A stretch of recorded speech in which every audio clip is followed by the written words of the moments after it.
Hello, this is Angela Gower-Johnson. I'd love to talk to you about my lifestyle diet, which isn't really a diet. It's like a lifestyle choice, and it's called the ketogenic diet. So even though it's a lifestyle thing, they call it the ketogenic diet. So in a nutshell, the keto diet is a little bit like Atkins. It's a diet that fuels your body through fats instead of sugar. So in this day and age, most people's diets are fueling them through carbs and sugar. So there's a lot of sugar in processed foods, especially the foods that are saying low fat. So I started this diet when I was 45. I'm 48 now. And I started it because I was really overweight. I had this thing where I'd eat and I'd feel like I was full, like I was really full. And then 35 to 45 minutes later, I'd have to eat again because I felt hungry. And I was really overweight. My mother's side of the family has diabetes.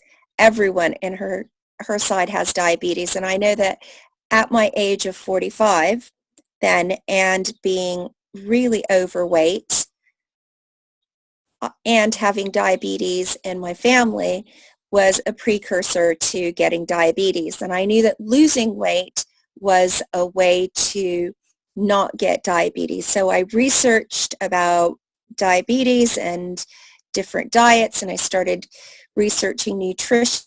And at the time, I was doing a paleo diet, so it was a lot easier for me to go from paleo to the keto diet. But I just want to say right off the bat, this is a lifestyle thing, and it's not a diet, and it is definitely not for the faint-hearted. It is the cheapest diet I've ever done, and my food bills have been slashed tremendously, and the results that I've gotten are amazing. So just a little side note, I am overweight again at the moment, and that's because I met someone new and decided to not do the keto diet because it's not the easiest thing to do in a new relationship. And I've been in the relationship now for 10 months, but for about 6 of those months, I wasn't doing the keto diet at all. And I went from a UK size 8 all the way back up to a UK size 16. And I've just been on the keto diet again for 3 weeks, and I'm already getting the results. So I just want to talk to you about the keto diet, offer support to you. I'm here if you want to ask any questions, because I've been on this journey for over 3 years, and I totally understand it and I totally get it. So one of the most amazing things about the keto diet is that you can lose weight. The second thing is, when I was 45, I literally was done with life. And I was done with life because I was tired all the time. I was overweight. I just had no energy whatsoever. And I also had tons of aches and pains. It just hurt. And I thought, this is what it means to get old. And it's not like I had a horrible diet. As I said, I was doing the paleo diet for maybe 5 years before, but even that wasn't enough to get me to lose weight or to get rid of the feeling of being old and ready to just go. So 3 weeks into the diet, and I'm starting to have loads more clarity, again, loads more energy. I don't feel as lethargic or fat. Even though I'm overweight, I'm seeing a difference. So I'm just going to give you some pointers on how to get started. Like, there's so much information out there on the keto diet, but I'm really into doing it in a really easy, soft, gentle way because it's a lifestyle change. And if you're going to do this, you're going to have to do this in phases and not do it all in one go, because it's going to be so difficult, because it's going to be different from most of your friends and family eat. It's not going to be easy going to restaurants all the time because you're going to be used to eating a certain way, and this is like changing it completely. Also, I'm not going to give you loads of references as to where I've gotten information, but I'm pretty sure that you can do that if you want to and you're interested in it. Like, I know that one little tidbit is that Teddy Roosevelt was the start of fats being called a bad thing, and that cholesterol was said to be a bad thing because I believe he had a heart attack, and then one young scientist wrote a paper saying that fat leads to cholesterol, which leads to heart attacks, and that created the anti-fat movement and created the low-fat craze that we are currently still buying and believing in, even though good fats are good for you and do nothing to raise cholesterol levels, and it's shown that sugar is the thing that you should stick away from.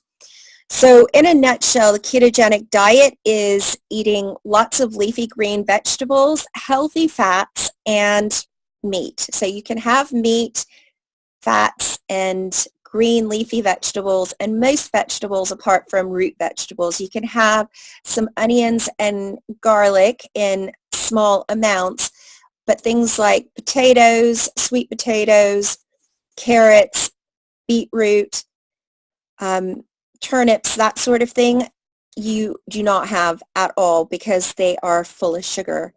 The plant stores all of its sugar in the roots, and those are root vegetables, and they're just full of sugar.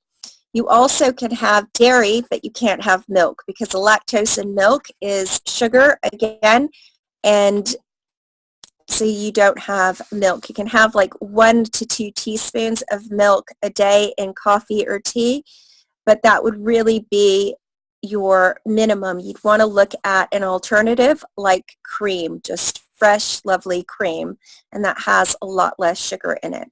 So the way that I started in the beginning and how I started again this time around is I ate as much meat and fat as I wanted, and I didn't concentrate on vegetables as much. It's not easy for me to just go yay about, a salad or green leafy vegetables or kale, because it's not that exciting for me. Like barbecued burgers and steak and chicken and sausages that are gluten-free and use pea protein as a sort of filler and binder instead of wheat or rusk is what I like. So in the beginning, I don't follow the keto rules so much, and I look at it as kind of getting into the groove, kind of doing the Atkins thing, and just being a little bit gentle.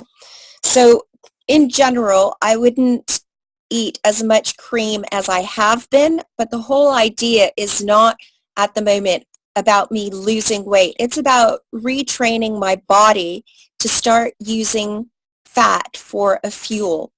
Once you get into that and you start getting a little bit results, it's going to be a lot easier for you to look at your carb intake and your fat intake and your protein intake and make sure that you have the exact measurements. I have to be honest with you, I've never gotten into that whole thing of weighing out my food. I've got scales, but I've never weighed out my food, and I've never done the maths to know how much fat I was having, how much carbs I was having, and how much protein I was having. So the whole idea is that your body can turn the protein into sugar again or into glucose. I'm not going to be like totally scientific because that's not who I am. So when I say sugar, I kind of mean glucose, sugar, that sort of thing. But any questions, please feel free to comment and ask me, and I am here for you to support you on this journey of getting healthier and losing some weight and just feeling happier within yourself. So my whole thing is, in the beginning, as much fats as I want, cheeses, as much cream as I want, that keeps me feeling satisfied. Breaking the carb addiction is super hard.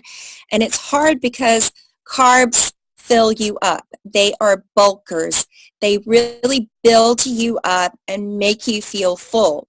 So in the beginning, it's going to be a lot harder for you to let go of those carbs, especially sugar. Like the new studies with sugar are saying that sugar is 4 times more addictive than heroin and cocaine. I mean, that is crazy, like literally 4 times more addictive than heroin and cocaine. So this is a lifestyle change, and this is going to not be the easiest thing you've ever done in your life. There's also this thing called the keto flu that you can get when you first start this and when you first start cutting heavy carbs and processed carbs and sugar out of your diet. You can literally feel like you have the flu. You can literally go through withdrawal symptoms. You can get headaches. You can feel nauseous. You can feel sweaty, hot, cold, chills, feverish, achy, just horrible. The thing to do with that is to drink plenty of fluids. Carbohydrates are what help hydrate your body. So in moving into this lifestyle change, you really need to up your intake of fluids. And the fluids need to be like clear fluids like water. If you're drinking tea and coffee, those are great, but they're also diuretics, which means they're flushing the water out of your body and not allowing your body to absorb and hold on to that fluid. So there's a keto lemonade, which is literally just a pinch of salt, water, and fresh squeezed lemons. And if you drink loads of that in the beginning, it should help you. I personally didn't really get a keto flu. I felt tired for sure, and my biggest thing was I had a lot of emotions. I had anger that came up because I'd want to eat the food that I was addicted to, but I didn't want to get diabetes or to continue being overweight. So for me, it was more sort of emotional anger issues that were coming up than having any other symptoms. Some people don't get that tiredness from not having carbs at all, and some people do, and it can last anywhere from a couple of days to a couple of weeks. It's very, very individual to the person. So what I'm saying is just be really, really gentle with yourself. When I first started out, I gave myself the weekends off, so I would eat whatever I wanted within reason over the weekends. So bearing in mind, I was on the paleo diet, but it was something that I'd done from the paleo diet. So during the week, I wasn't having sugar as much, but I'd possibly have honey or agave, and I wasn't really eating bread apart from like sourdough bread because that was allowed in the paleo diet that I was on. And I also was into Weston A. Price, and Weston A. Price is really big on things like sourdough bread that's made in the traditional way. So that meant that Monday through Friday, I would be eating a low carb, low sugar, not processed food diet. And by processed food, I mean any kind of food that doesn't resemble how it looks in nature or where it comes from. So you can't really tell what it is, or it comes in a package. And that held true for everything apart from things like cheeses. So cheese is the one processed food that I consume quite a bit of, and I'm happy to eat that and happy to recommend that to anyone doing this diet or the paleo diet. So my goal in sharing these videos with you is just to support you on this journey. So I'm a mother of 2 children who are grown up now, and I just want to feel good. I want to be as healthy as I can, and I want to be as happy as I can. So the other thing that I got from being on the keto diet is happiness. I am someone who is naturally prone to depression, and it was because of my upbringing and lifestyle. So it's easy for me to go to that place. And what I found is that it's so much harder for me to be depressed or to have hormonal fluctuations or issues when I'm on the keto diet. So not only did it give me clarity, it really helped me with my level of happiness, my pain levels, and I was able to have the most incredible, sexy body. So if I can support you in any way to get any or all of those things, that would be my absolute pleasure. So to begin with, you need to look at what you can eat and how to move forward. So first of all, you need to up your intake of water.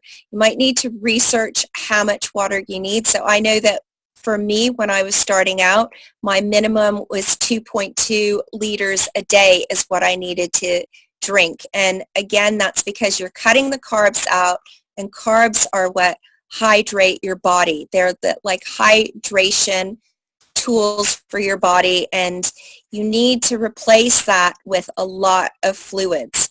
So if you're not eating your French fries and your sweet potatoes and your bread, you need to be drinking glasses of water and just broth or whatever that does not have vegetables that are root vegetables or sugar in it.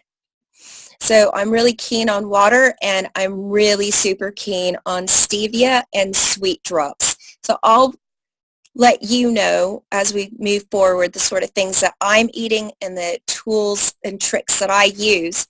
So in the beginning, if you're really, really into sugar, like if you eat ice cream, if you have sugar in other shapes and forms like cakes or pastries, it's going to be a little bit harder for you to switch from that to a more natural sweetener. So one of my biggest tips that I could give you in starting out that helped me the first time and that's helping me now is to find some sort of a protein shake that is really low in carbs, maybe higher in protein and fat. It's a little bit harder to find one that's high in fat because of this whole low-fat craze that, you know, the world seems to be buying into. And have it have a sort of natural sweetener. So the sweetener that I would highly recommend is stevia because it's made from a natural plant, and it is 0 GI. So it's zero, it just is zero with the sugar and carbs. The next one, which is not as healthy but acceptable and probably is going to be more palatable for you in the beginning, is sucralose. So that's going to be 0 GI for you again, but it is not as healthy, but it is a much closer alternative to sugar. The thing to think about with any other sugar alternatives that are fake sugar is that they all act with the pancreas and in your body as if they were sugar. So there is absolutely no point in having those instead of sugar, because in the end, if you're doing it for health reasons, like to keep diabetes at bay, you really aren't doing that because your pancreas is working just as hard and your liver is working just as hard to deal with them as it would be if you were having sugar. So you really need to look at a sugar alternative that works for you and that is palatable for you. It takes most people around 3 to 4 weeks without sugar to be able to switch from that whole sugar taste to something like stevia. So you just want to be really gentle with yourself, and it might take longer. It might take something like 6 weeks. You have to remember that sugar is addictive. So it's not just the taste that your body is addicted to, it's the chemicals that your body makes when it has sugar. So there's this thing called the bliss point that scientists have developed and use in making our food. So something as simple as Heinz ketchup has a bliss point. The sugar that's in Heinz ketchup has been tested by scientists to release serotonin and endorphins in your brain when you eat it. So this is what I'm trying to say to you. There's a chemical reaction with sugar. It's not just the taste, it's not just the feeling, it's not just what you're used to. It's an actual addiction, and scientists, food companies are working together to make sure that we eat their yummy, delicious food and that it makes us feel really, really good. The problem is that long term, we don't feel really, really good. I know that because I got off the keto diet for 6 months and I got to a size 16. And I did enjoy every single donut, every single time I had ketchup, every time I had French fries or potatoes or bread or sandwiches, cake, whatever. I really, really enjoyed it. But I ended up paying for it. And maybe it took me less time than it would for most people to go from a size 8 to a 16. And it's not like I was being super crazy with my food, or maybe I was. But anyway, I love food. Like, what you have to know about me is I love cooking and I love food. And if I can share with you a way to do this journey with me, then I'm all in and I'm all for it. And I really do want you to get the same results that I've gotten or better. It's just my approach is to do it really, really gently. So if you can find a shake. So at the moment, I live in the UK and I'm having a shake called Strip Shake. It's a high protein, grass-fed whey protein that has sucralose. And I went for sucralose because I had gone nuts with the sugar. As I said, I was having ice cream, donuts, that sort of thing. So to go from that to just stevia would just not work for me. It just wouldn't. It wouldn't because I was addicted, and it wouldn't because the taste is not the same. And if you have a refined palate like I do, it's going to be difficult. So you want to be really, really gentle. So I start with a shake, and some days I put tons of cream in it. So it's just the shake and milk, not milk, sorry, shake and cream, and that's it. So just shake and cream with some ice cubes and water, and I have that first thing in the morning, and I have water, and then I'll have 1 or 2 meals that have as much protein as I want. So that means as much meat as I want, and in the beginning, I didn't even worry about vegetables because it was really difficult for me. So vegetables are not my, first choice of food. It's not like I sit dreaming about, lovely celery dancing on my plate or something. I'd rather imagine having a really nice sirloin steak or T-bone steak, or, some sausages or chicken or meatballs or something like that. So I just looked at filling myself up with eggs and meat. And my go-to thing is just bacon and eggs. So I like rasher bacon. So that's kind of like, in America, that's like the Oscar Mayer bacon with the fatty strips in it. Love that. And I would just have tons of that and eggs, and I would just have enough to where I was full up, and then that would be it. On a long-term basis, that's not what your diet's going to be. But for the first 2 to 3 weeks, you want to allow yourself to have that kind of a diet. And that's way more similar to the Atkins diet. And it's not something that you are going to maintain. The whole thing is just about dropping your addiction to sugar and carbs. So in the beginning, I would have my cheat days, and I try not to go crazy on my cheat days. So I would have Saturday and Sunday as my day to have like sourdough bread, a baked sweet potato, rice. And it's better to have on a cheat day to have white rice than brown rice. It's actually healthier for you. Not really going to go into that, but Leanne Vogel talks about that, and it's just better for you. Right now, I'm getting ready to go to a big event in London, so I haven't had a cheat day in like 2 to 3 weeks. I'm just trying to be really good and get rid of inches. The other thing that you have to know is scales are not your friend with this lifestyle diet, especially in the beginning. There's loads of people that are going to say, oh, you're going to lose X amount of weight, And I think that's if you're following the ketogenic diet to a T. And what I mean by that is measuring out your fats, measuring out your carbs, measuring out your protein. So I don't do that because it's hard. It's hard to maintain, and it's really time consuming. And to be fair, you have to be gentle on yourself and remind yourself that you're probably really super addicted to carbs right now, and it's not going to be something that you will be able to maintain easily and effectively. Okay, so I'm going to wrap this up. I just want to end with saying that a scale is not what you want to be going by. You want to be going by a pair of jeans or something that is not stretchy that you wear, or measuring yourself, because muscle weighs more than fat. And I'm going to recommend that you have a gentle 20-minute walk every day, or just 20 minutes of movement every day with doing this lifestyle change.